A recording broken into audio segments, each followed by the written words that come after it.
नमस्कार, आप देख रहे हैं न्यूज़ वन इंडिया। मैं हूं आपके साथ पूजा यादव। शुरुआत बड़ी खबर के साथ में करेंगे। बड़ी खबर इस बीच आगरा से आ रही है। विद्युत विभाग की लापरवाही उजागर। योगी राज में 20 परिवार अंधकार में रहने को मजबूर हैं। मलपुरा के नगला गरीबा में विद्युतीकरण नहीं हुआ। 20 परिवारों को अब तक बिजली नहीं मिली, बिजली का कोई कनेक्शन नहीं मिला। पीड़ित परिवारों ने कई बार अधिकारियों से गुहार लगाई, किसी ने अब तक इन परिवारों की सुध नहीं ली। आखिरकार इन परिवारों को कब मिलेगा बिजली का कनेक्शन? क्यों जिम्मेदार सीएम योगी के प्रयासों को पलीता लगा रहे हैं?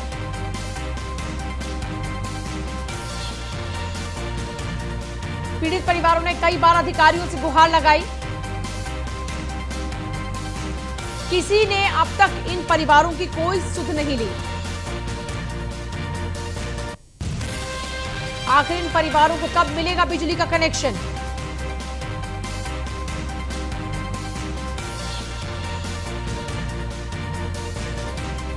चौधरी हिम्मत सिंह, ग्राम प्रधान मलपुरा।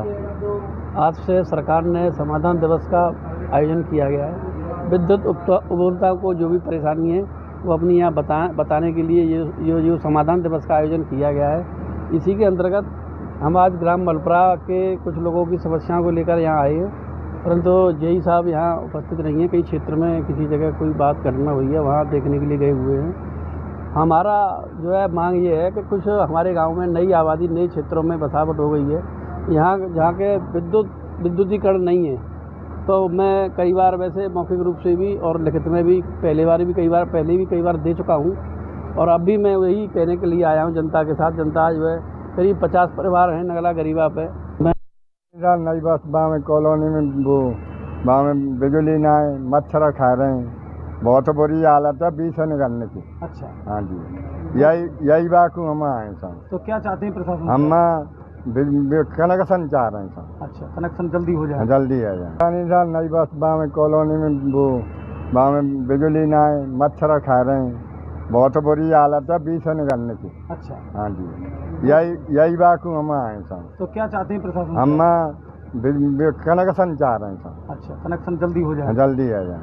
नई बस में कॉलोनी में बिजली ना है, मच्छर खा रहे हैं, बहुत बुरी हालत है। तो देखिए, तस्वीरें आप देख रहे हैं। लगातार नाराजगी बहुत ज्यादा है। जिम्मेदार सीएम योगी के प्रयासों को पलीता क्यों लगा रहे हैं, सवाल भी लगातार बना हुआ है। वजह है लोगों को बिजली का कनेक्शन ना मिलना। विद्युत विभाग की लापरवाही उजागर हो रही है, और योगी राज में एक तरफ 24/7 बिजली देने का वादा है, दूसरी तरफ यहाँ 20 ऐसे लोग हैं जिनको बिजली का कनेक्शन ही नसीब नहीं हो रहा, मयसर नहीं हो रहा। 20 परिवारों को अब तक बिजली का कनेक्शन ही नहीं मिला। खबर श्रावस्ती से है, जहां बिजली को तरसता ककरदरी गांव। आजादी के इतने साल बाद भी यहां बिजली नहीं पहुंची है। गांव में अब तक सौभाग्य योजना की रोशनी नहीं पहुंची है। 10 से 15 साल पहले गांव में बिजली के खंभे तो लगे, लेकिन आज भी गांव बिजली की रोशनी से महरूम है। गांव में बिजली ना पहुंचने पर बिजली विभाग ने दलील दी, वन विभाग एनओसी देगा तो इस गांव को रोशन किया जाएगा। भारत नेपाल बॉर्डर पर ककरदरी गांव बसा है। नेपाल सीमा से सटा होने के बावजूद ये हाल है। अपनी बेबसी पर खुद ये गांव आंसू बहा रहा है। नाम है ककरदरी। आखिर ककरदरी गांव में बिजली कब पहुंचेगी?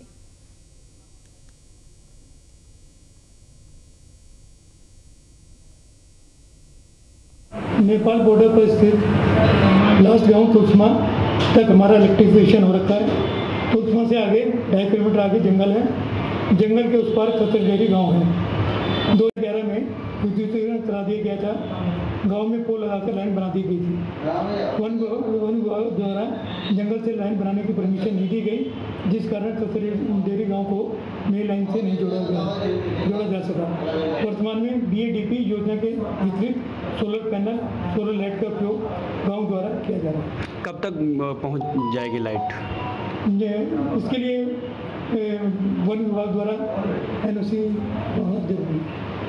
लाइट तो नहीं है साहब, लेकिन क्या कहते हैं सूरजा मिले हैं। अच्छा, बिजली नहीं है। बच्चे पढ़ते हैं आपके? हाँ, पढ़ते हैं। तो रात में कैसे पढ़ाई करते होंगे? तो रात में कसके घरे से लाइट जलत है, ऐसे पढ़ाई करते हैं लड़के। अच्छा, तो इसकी लाइट तो कोई मतलब की होती होगी। तो इतनी गर्मी पड़ती है, पंखा तो पंखा है। हाँ, तो पंखा चलता है? हाँ, पंखा चलता है। ऐसा कोई का खराब होगा तो अपने तरफ से जैसे पैनल रखे है। हाँ। अपनी तरफ से पैनल्स लगा रखा है, बाकी बिजली नहीं है। हाँ, हाँ। जंगलात वाले देवे नहीं कि नहीं नहीं पहुंची साहब कभी। क्यों नहीं पहुँची, कुछ बता सकते हैं? कभी नहीं साहब, सरकार कांग्रेस में यहाँ खंभा उतार लग गए हैं, तब से कुछ नहीं है। ये सरकार तो कह रही है कि हम हर घर बिजली पहुंचा रहे हैं। नहीं साहब नहीं पहुंचे। इस गांव में क्या क्या समस्याएं हैं? यहाँ साहब रोड के समस्या और अंधियाला का समस्या। जब मट्टी तेलों नहीं सरकार दे रही है, का बाल लेंगे तो का जलाएंगे। और हम लोग साहब अगर टार्च पैसा है, गरीब आदमी नहीं पावेगा तो सेल लगा के खाना बना लेगा, देर होगा, नहीं से साहब चुप पे बैठ। यहाँ कभी भी नहीं। 2012 में खंभा गड़ा हुआ है, फिर एसएसबी को जंगल विभाग ने तोड़वा दिया खंभा वहाँ, फिर वहाँ वहीं से काम खत्म हो गया सर। तो क्या दिक्कत ट्रांसफार्म और यहाँ सूर्य लाइट जो नेडा से जो यहाँ के लोग धरना दिए तो सूर्य लाइट आया। अच्छा, लाइट ना होने से क्या दिक्कतें उठानी पड़ती हैं आप लोग? बहुत से दिक्कतें सर उठानी पड़ती है। हाँ, खेत में पैदा नहीं होता है, देखो बारिश नहीं होता है, और कितनी परेशानियाँ हैं, हर लोग को परेशानियाँ पड़ती है यहाँ पर। अच्छा, रात के समय बच्चे कैसे पढ़ाई करते हैं, लाइट नहीं है? लाइट नहीं है तो साहब कैसे पढ़ाई करेंगे? उजाला होगा तब भी तो पढ़ाई करेंगे, कैसे पढ़ाई करेंगे जी? क्या कहना है आप लोग को? लाइट नहीं है सर, लाइट नहीं है। हमारे यहाँ आने जाने के लिए कोई रोड रास्ता कुछ भी नहीं है। हम लोग बहुत परेशान हाल में यहाँ रहते हैं, किसी तरह अपनी ज़िंदगी गुजारते हैं किसी हाल में। गवर्नमेंट ध्यान दे, हम लोगों को भी कोई सुविधा मिल जाए, लाइट आ जाए, रोड बन जाए, अस्पताल बन जाए तो हम लोग भी खुशहाल में रहकर जिए। अच्छा, खंभा तो लगा हुआ है। कई वर्ष पहले से खंभे लगाए गए थे, किन कारणों से लाइट नहीं? यहाँ वन विभाग वालों ने नहीं आने दे रहे हैं। जो है जो जंगल रास्ते में रोड है PWD, उस पर लगा कर लाए थे, उसको जंगल वालों ने गिरवा दिया सर। तो ये जो ककरदरी गांव है जो नोमैक्स लैंड पर बसा हुआ है, यहाँ की आबादी भी अधिक है और यहाँ पर काफ़ी वर्ष पहले खंभे लगा दिए गए थे और तार भी लगा दिए गए थे, लेकिन किन्हीं कारणों से लाइट नहीं पहुंची है, जिसके चलते ग्रामीणों को रात के समय में और काफ़ी दिक्कतों का सामना करना पड़ रहा है। और पास ही में नेपाल है और इंडिया है, लेकिन श्रावस्ती जनपद के जो ककरदरी गांव है, यहाँ पर जब से देश आज़ाद हुआ है यहाँ पर लाइट नहीं पहुँची। अब देखने वाली ये बात होगी सौभाग्य योजना के अंतर्गत कब यहाँ पर ककरदरी गांव में लाइट पहुँचती है। Durgesh Shukla, news India, Shravasti. Light कभी आई यहाँ कभी भी नहीं। 2012 में खंभा गड़ा हुआ है, फिर एसएसबी को जंगल विभाग ने तोड़वा दिया खंभा वहाँ। देखिए, ये दो तस्वीरें आपने देखी, ये आजाद भारत की ही तस्वीरें हैं। श्रावस्ती के भी ककरदरी गांव की तस्वीर और आगरा की भी तस्वीर हमने आपको दिखाई, जहां पर 20 परिवार ऐसे हैं जिनको बिजली का कनेक्शन अब तक नहीं मिला। मेरे दो सहयोगी आगरा और श्रावस्ती से जुड़ रहे हैं, जो वहां की ताजा तस्वीरें हमें फिलहाल दिखाएंगे। आगरा से रहेंगे संदीप शर्मा, श्रावस्ती से दुर्गेश शुक्ला और कृष्णा त्यागी भी रहेंगे हमारे साथ में DVVNL कार्यालय से। वो बताएंगे कि वहां पर क्या अड़चनें आ रही हैं जिस कारण से यहाँ के लोगों को अब तक बिजली नहीं मिली। पहले शुरुआत आगरा से संदीप शर्मा के साथ कर लेते। संदीप, क्या कारण है कि आज भी 20 परिवार बिजली कनेक्शन से महरूम हैं? ऐसा कौन सा संकट है यहाँ पर कि इन लोगों तक बिजली नहीं पहुंच पा रही? बिल्कुल, देखिए पूजा जी, आपको बता दें कि बड़ी ही विडंबना की बात है कि आज भी 20 परिवार ऐसे हैं जिनको बिजली कनेक्शन नहीं मिल रहा है। ऐसा नहीं है कि ग्रामीणों ने शिकायत नहीं की, कई बार वो अधिकारियों के पास भी गए, ज्ञापन भी दिया, लेकिन उन्हें बिजली कनेक्शन नहीं मिला। और देखिए पूजा जी, इसमें खास बात यह है कि जो यह मलपुरा ग्राम पंचायत है, ये विधानसभा आगरा ग्रामीण में आती है और इसकी विधायक उत्तराखंड की पूर्व राज्यपाल बेबी रानी मौर्य हैं। उनसे भी कई बार शिकायत की, लेकिन इनका समाधान नहीं हुआ। प्रधान भी कई बार, कल भी इन्होंने बिजली घर जाकर एक ज्ञापन दिया प्रधान के साथ, लेकिन समाधान नहीं हुआ। यहाँ करीब 20 परिवार ऐसे हैं जो कि अंधेरे में रहने को मजबूर हैं। कुछ परिवारों ने लाइट डाल रखी है, लंबा वायर खींचकर लाइट डाली है, जो कि अवैध तरीके से डाली है। और ग्रामीणों का कहना भी है कि लाइट के चलते हमारा बिजली विभाग भी उत्पीड़न करता है, यानी कि आए दिन उन पर मुकदमे FIR कराता है और लाइट को काट देता है। आज भी तमाम परिवार आज भी दुखी है। बच्चों को पढ़ने के लिए रोशनी नहीं मिल रही है, पीने के लिए समस्याएं हो रही है। तो बड़ी विडंबना की बात है कि इन लोगों को यहाँ वो नहीं मिल रही। और ये पूरा मामला जो आगरा ग्रामीण विधानसभा है, उसकी ग्राम पंचायत मलपुरा के एक नगला है जो मलपुरी में पड़ता है, नगला गरीबा, वहां का ये पूरा मामला है जी। श्रावस्ती से दुर्गेश शुक्ला भी हमारे साथ में। दुर्गेश, यहाँ पर क्या वजह है? कहा जा रहा है कि यहाँ से पहले फॉरेस्ट एनओसी मिलेगी, उसके बाद जाकर यहाँ लोगों को कनेक्शन मिलेगा। तो इतना जब मुश्किलें हैं तो उन मुश्किलों का समाधान क्यों नहीं किया जाता? 75 साल का जश्न भी मना लिया देश ने, उसके बावजूद भी ऐसा गांव जहां पर अब तक बिजली नहीं पहुंचती, ये कैसी आजादी? जी बिल्कुल, आपको पूजा बता दें कि श्रावस्ती जनपद के आखिरी गांव जो है नोमैक्स लैंड पर बसा, भारत नेपाल पर बसा गांव ककरदरी है। जब से देश आजाद हुआ है तब से वहां पर बिजली नहीं पहुंची है। खंभे सन 2011 में लगा दिए गए थे, लेकिन वन विभाग के एनओसी जारी करने के बाद विद्युत विभाग के अधिकारियों ने लाइन जोड़ने के लिए रोक दी थी। लेकिन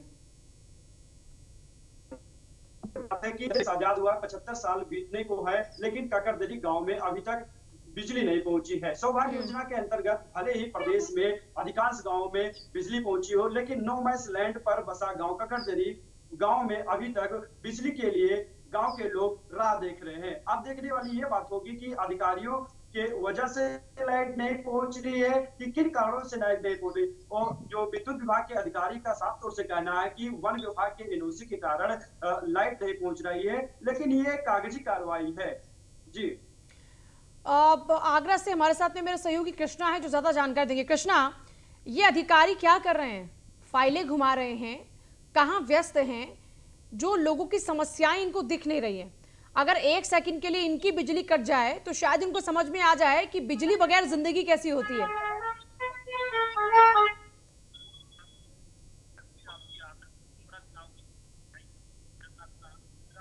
आपकी आवाज कम आ रही है कृष्णा। थाना क्षेत्र गरीबा की जो समस्या थी, जो 20 गांव ऐसे 20 परिवार ऐसे थे जिन लोगों को आज तक बिजली की समस्या, आज तक उनके पास बिजली की समस्या नहीं है। तो निश्चित तौर से अभी पूजा जी जांच कराई जाए तो ऐसे और भी कई ऐसे परिवार निकल के सामने आ सकते जो आज इस तरह की समस्या से जूझ रहे हैं। हालांकि सरकार कई नए जैसे एक मुफ्त योजना अभी चलाई, एक विद्युत समाधान सप्ताह अभी शिविर चल रहा है, कई योजना चला रही है। हालांकि उसके बावजूद भी इन लोगों की समस्या का निदान नहीं हो पा रहा है।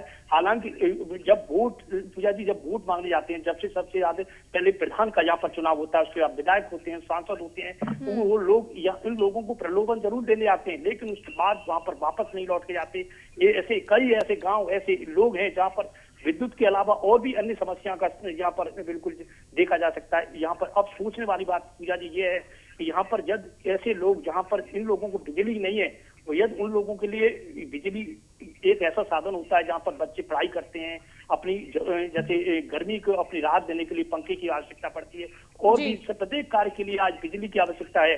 वो ऐसे परिवारों को बिजली नहीं है, वो कई बार चक्कर लगाने के बाद भी आज तक ऐसे परिवारों को बिजली का कनेक्शन नहीं मिला है। तो सोचने वाली बात यह है। हालांकि इस पूरे मामले को लेकर एमपी साहब से, जो दक्षिणांचल एमपी से बातचीत की, आज आगरा में नहीं है, और फोन से जो वार्तालाप हुई है उनकी नॉलेज में ये पूरा मामला नहीं है। और तो अब समाधान की दिशा में कदम बढ़ाए जाएंगे कि नहीं? अब बड़ा सवाल ये कि समाधान होगा कि नहीं। संदीप, समाधान को लेकर अभी तो कोई बात आई सामने कि नहीं? अधिकारी अब क्या कह रहे हैं इस पर जब आप लोगों की बातचीत हो रही है वहाँ? बिल्कुल, हमने जेई है यहाँ के जो बिजली विभाग के, उनसे हमने बात की तो उनका कहना वही है, वही बिजली विभाग का टालम टोल कि अभी उसकी वेरिफिकेशन नहीं हुई है। जिसने वहाँ जगह बनाया है, कोलोनाइजर है, वो उसको वेरिफिकेशन लाइट का कराना चाहिए। वेरिफिकेशन के लिए अगले 75 साल और चाहिए होंगे क्या? 150 साल में जाकर यहाँ के लोगों को बिजली मिलेगी क्या? कितना चाहिए वेरिफिकेशन के लिए वक्त? बिल्कुल, ये कहीं ना कहीं जो बिजली विभाग की बात करें तो ये बिल्कुल जो मुख्यमंत्री योगी आदित्यनाथ और देश के प्रधानमंत्री तमाम योजनाएं चला रहे हैं, उनको साफ पलीता लगाते हुए दिखाई दे रहे हैं। बिल्कुल अधिकारियों की, विद्युत विभाग की लापरवाही साफ देखने को मिल रही है। और देखिए पूजा जी, मैं आपको बता दूं कि जो ये जगह है, ये महज आगरा शहर से मात्र 10 से 15 किलोमीटर दूर है। ऐसा भी नहीं है कि ये पिछड़े इलाके में हो जिसके लिए इसमें काम न किया गया हो। ये पहला मामला नहीं है। अगर मामला देखे जाए तो पूरे जिले में तमाम ऐसे कई गांव होंगे जहां पर लोगों को बिजली नहीं मिल पा रही है। चलिए, आप तीनों को बहुत शुक्रिया, लेकिन अधिकारियों से बात कीजिए और उनसे सवाल पूछिए कि कब लोगों की समस्या का समाधान होगा। एक तरफ पूरा देश आजादी के 75 साल पर जश्न मनाता है, लेकिन दूसरी तरफ इस आजाद भारत की तस्वीरें कुछ ऐसी भी है जहां पर आज भी लोग बिजली की समस्या से जूझ रहे हैं। बिजली के कनेक्शन से महरूम हैं और अधिकारी हैं कि टाल मटोल रवैया अख्तियार किए हुए हैं। लेकिन न्यूज़ 1 इंडिया खबर दिखाएगा भी और खबर के असर तक उसे लेकर जाएगा भी। आगे बढ़ेंगे। लखनऊ के दारुल उलूम नदवा में सर्वे शुरू हुआ। एसडीएम, बीएसए और डीएमओ सर्वे में मौजूद है। देश के बड़े मदरसों में शुमार होता है नदवा कॉलेज। AIMPLB के अध्यक्ष भी इनकी सरपरस्ती में ये नदवा कॉलेज चलता है। बड़ी तादाद में यहाँ नदवा कॉलेज में मदरसे के बच्चे पढ़ते हैं। यूपी समेत देश के कई हिस्सों से नदवा में पढ़ाई के लिए छात्र आते भी हैं। AIMPLB के अध्यक्ष की सरपरस्ती में चलता है ये नदवा कॉलेज, जहां पर मदरसों के छात्र पढ़ते हैं। बड़ी तादाद में यहाँ नदवा कॉलेज में मदरसे के बच्चे पढ़ते हैं। यहाँ तक कि बाहर से भी बच्चे यहाँ पर पढ़ने आते हैं। यूपी समेत देश के कई हिस्सों से नदवा में पढ़ाई के लिए छात्र आते हैं। लखनऊ के दारुल उलूम नदवा में सर्वे शुरू हो चुका है। देखिए, लगातार आप जान रहे हैं कि सरकार ने फैसला लिया मदरसों के सर्वे का। खासतौर पर ऐसे मदरसे जो कि गैर मान्यता प्राप्त हैं, उनका खर्चा पानी किस तरीके से चल रहा है, कैसे वो मैनेजमेंट चला रही हैं, क्या वहां पर मैकेनिज्म है, किस मैकेनिज्म के तहत वहां काम चल रहा है, क्या मैनेजमेंट है, क्या सिस्टम है, कहां से पैसा आता है, किस तरीके से फंडिंग होती है, कैसे मदरसे चलते हैं, क्या पढ़ाया जाता है, क्या सब कुछ चल रहा है, इसी को लेकर पूरा सर्वे चल रहा है। इस बीच यूपी समेत देश के कई हिस्सों से नदवा में पढ़ने वाले जो छात्र हैं, अब वहां पर भी सर्वे शुरू हो चुका है। और नीलेश चौहान जुड़ रहे हैं मेरे साथ में। नीलेश, सर्वे शुरू हो चुका है, सर्वे को लेकर क्या अपडेट्स हैं?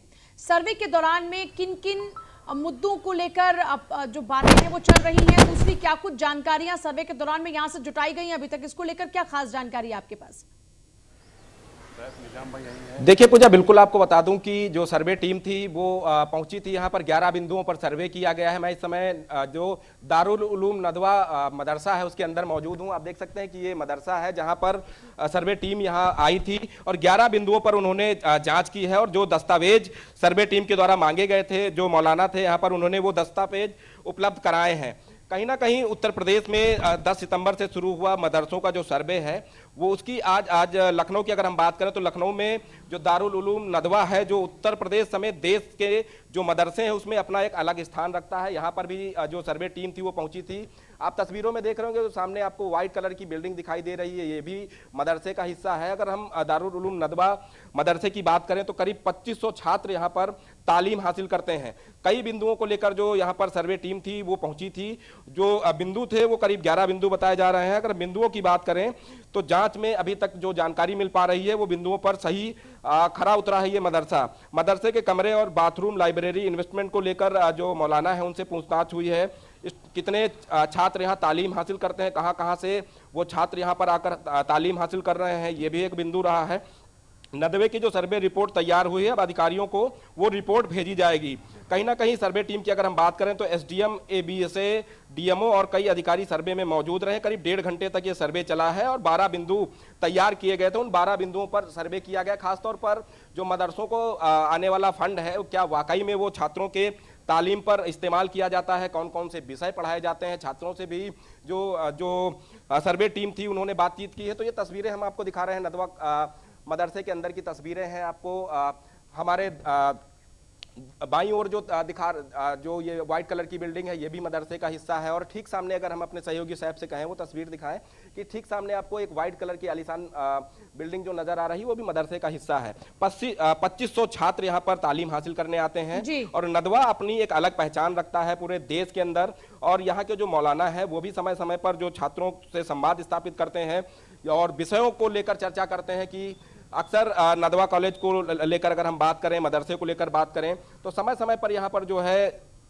कई विषयों को लेकर जो प्रतियोगिताएं हैं वो उनका भी आयोजन होता रहा है। और आज की अगर हम बात करें तो 1.5 घंटे तक लगातार ये जो सर्वे हुआ है और सर्वे करने के बाद जो अधिकारी यहाँ पर आए थे वो यहाँ से निकल गए हैं। तो कहीं ना कहीं पूजा उत्तर प्रदेश सरकार ने जो ये सर्वे कराने का काम शुरू किया है वो पूरे उत्तर प्रदेश में अलग अलग मदरसों में सर्वे किया जा रहा है और ये जानकारी हासिल करने का प्रयास किया जा रहा है कि तमाम ऐसे उत्तर प्रदेश के अंदर संचालित मदरसे हैं जो कहीं ना कहीं छात्रों को तालीम देने के नाम पर तमाम फंड इकट्ठा करते हैं, लेकिन छात्रों को जो तालीम मिलनी चाहिए वो तालीम उनको नहीं दी जाती है। उसी को लेकर ये सर्वे कराया जा रहा है। और साथ ही साथ जब ये सर्वे खत्म होगा 5 अक्टूबर को तो जो जांच रिपोर्ट होगी अलग अलग मदरसों की वो शासन को सौंपी जाएगी और शासन उन जांच रिपोर्ट के आधार पर यह तय करेगा कि कौन से मदरसों में और ज़्यादा बेहतर व्यवस्थाओं को लागू करने की जरूरत है, साथ ही साथ छात्रों को कौन कौन से विषय और पढ़ाने की जरूरत है, उन तमाम चीज़ों को लेकर ये सर्वे कराया जा रहा है। साथ ही साथ जो बड़ा मामला है वो फंडिंग को लेकर है कि मदरसों में अक्सर देखा जाता है कि बड़ा फंड जो मदरसों को मिलता है वो कहीं ना कहीं छात्रों की तालीम की जगह अलग अलग कामों में लगाया जाता है। तो कहीं ना कहीं उन तमाम चीज़ों को लेकर सर्वे कराया जा रहा है। आप देख सकते हैं कि ये वो छात्र हैं जो इन मदरसों में तालीम हासिल करते हैं, जो अपनी अपनी एक कक्षा पूरी करने के बाद दूसरी कक्षा की ओर हैं। तो उन तमाम चीज़ों को लेकर करीब 11 बिंदुओं को लेकर पूछताछ हुई है और तमाम जो दस्तावेज जांच टीम की तरफ से मांगे गए थे वो जो है यहाँ के जो मौलाना है उन्होंने जांच टीम को उपलब्ध कराए हैं। तो उत्तर प्रदेश के अलग अलग मदरसों में ये निरंतर सर्वे चल रहा है और आगामी 5 अक्टूबर तक ये सर्वे चलेगा। अब देखना होगा कि जो नदवा की जो जांच रिपोर्ट है वो शासन को भेजी जाएगी और उसके अलावा जब पूरे ओवरऑल अगर हम उत्तर प्रदेश की बात करें तो उत्तर प्रदेश के अंदर जितने भी गैर सरकारी मदरसे जो संचालित हो रहे हैं उनका जो जांच रिपोर्ट होगी, शासन उस जांच रिपोर्ट के आधार पर आगे की कार्रवाई करेगी कि क्या व्यवस्थाएं इन गैर सरकारी मदरसों में होनी चाहिए, क्या और ज्यादा व्यवस्थाएं मदरसों में तालीम हासिल करने वाले छात्रों को मिलनी चाहिए ताकि वो भी प्रदेश और देश के विकास में अपना योगदान दे सकें। इससे पहले पूजा हमने देखा अभी हाल ही में जब नीट का रिजल्ट आया तो तमाम ऐसे मदरसों के छात्र शामिल थे जिन्होंने उन मदरसों का नाम रोशन किया, साथ ही साथ उत्तर प्रदेश का भी नाम रोशन किया जिन्होंने नीट की परीक्षा पास की। सबसे अच्छी बात है कि मदरसों में तालीम हासिल करने के बाद अगर वो नीट की परीक्षा पास कर रहे हैं और वो टॉप 10 में उनकी गिनती होती है तो कहीं ना कहीं ये एक अच्छी पहल मानी जाएगी उत्तर प्रदेश सरकार की कि मदरसों में जब व्यवस्थाएं दुरुस्त होंगी तो मदरसों में तालीम हासिल करने वाले जो छात्र हैं वो भी उत्तर प्रदेश में अपना विकास में योगदान दे सकेंगे। तो तमाम चीज़ों को लेकर लगातार जो है सर्वे अलग अलग जगहों पर जारी है। लखनऊ की अगर हम बात करें तो नदवा जो मदरसा है वहां पर 1.5 घंटे तक सर्वे चला और सर्वे करने के बाद जो टीम है वो वापस गई है। चलिए ठीक है नीलेश, बहुत ही शुक्रिया आपका पूरी जानकारी के लिए। तो देखिए आप जैसा यहाँ पर जिक्र भी नीलेश ने किया कि नीट की परीक्षा भी मदरसे के बच्चे पास कर रहे हैं तो ये एक बड़ी अचीवमेंट रहती है। यूपी का नाम रोशन होता है, मदरसों का भी नाम रोशन होता है, लेकिन फिलहाल सर्वे चल रहा है। वहीं आगे बढ़ेंगे, ललितपुर में माता टीला बांध के टापू पर फंसे 5 युवकों का एनडीआरएफ टीम ने रेस्क्यू कर उनको बाहर निकाला। रात के 12 बजे तक रेस्क्यू चलता रहा और सभी युवकों को कड़ी मशक्कत के बाद सकुशल बाहर निकाला गया। नदी से सकुशल बाहर निकलने के बाद 5 युवकों ने पुलिस का आभार जताया। बता दें कि तालबेहट कोतवाली इलाके में 5 लोग चारा काटने गए थे। इसी दौरान में वो बेतवा नदी के टापू पर फंस गए थे।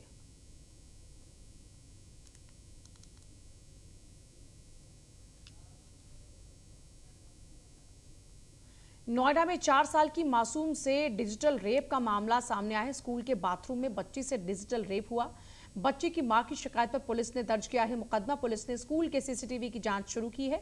जल्द ही आरोपी को गिरफ्तार किया जाएगा। सेक्टर 39 थाना क्षेत्र स्थित स्कूल का यह मामला है।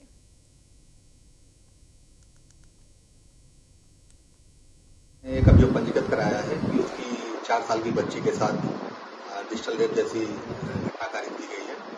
इस संबंध में अभियोग पंजीकृत है और छानबीन की जा रही है। जिस डॉक्टर ने बच्ची का मेडिकल किया है उसके अनुसार किसी प्रकार की कोई एक्सटर्नल इंजरी नहीं है और इंटरनल जांच कराने से महिला द्वारा मना कर दिया गया है कि वो अपनी बच्ची की इंटरनल जांच नहीं करवाएगी। जो सीसीटीवी फुटेज हैं वो भी देखे गए हैं और सीसीटीवी फुटेज में भी बच्ची अकेले आते जाते ही दिख रही है, कोई भी उसके साथ में नहीं है।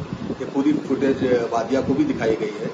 अभी तक जितनी जांच हुई उसके आधार पर कोई अभी दिखाई नहीं दे रहा है, फिर भी सारे तथ्यों की जांच की जा रही है और जो भी तथ्य संज्ञान में आएंगे उसके आधार पर अग्रिम विधिक कार्रवाई की जाएगी। में वादिया ने और फिलहाल आपसे ले रहे हैं इजाजत। नमस्कार।